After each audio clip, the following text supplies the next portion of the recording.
భయపడి కాదు, నా మొగనికి భయపడి కాదు. ఎడవేశావు ఏంది ఏంద్రా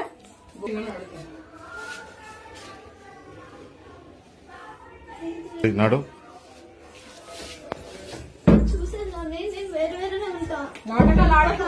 నువ్వు ఎంత ఎట్లా అడిగాచో నాకు అన్ని తెలుసు. నువ్వు కూడా మంచి లంచం అనుకున్నా. వేరే ఉంటే ఉండడం ఎందుకమ్మా? మళ్ళీ మీ ఇంటికి వెళ్ళిపోతే అయిపోతుంది కదా, ఆమె సంసారం చక్కగా ఉంటుండే కదా. పోలీస్ స్టేషన్ పోయి కూడా కంప్లైంట్ ఇవ్వలే నేను దీని గురించి. తెలుసు ఆ రోజు కంప్లైంట్ ఇవ్వలేదు కదా, కంప్లైంట్ ఇవ్వనందుకే ఇది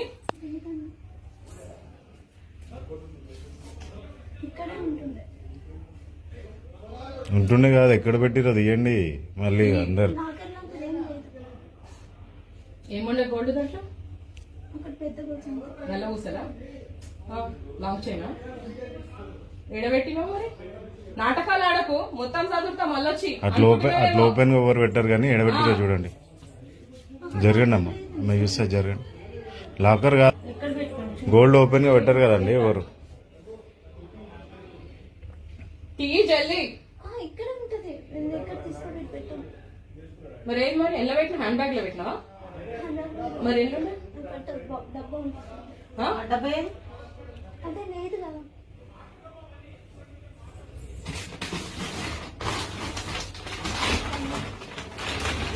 ఉందా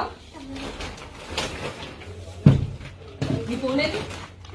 ఫోన్ ఎడబెట్టింది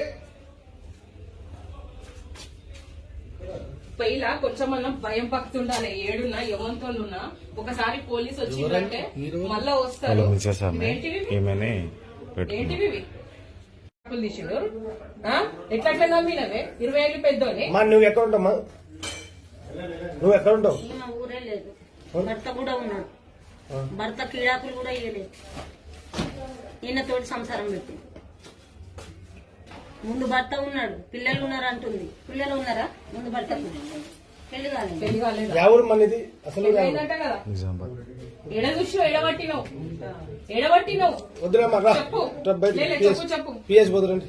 నువ్వు కథలు పడ్డావు అనుకో. ఆ రోజు పోలీస్ స్టేషన్ కాదు, వీళ్ళు ఏం చేస్తారు తెలుసా? పోలీస్ స్టేషన్ అలా కథ చేసిరు. నేనేదో నా భర్త కదా నేను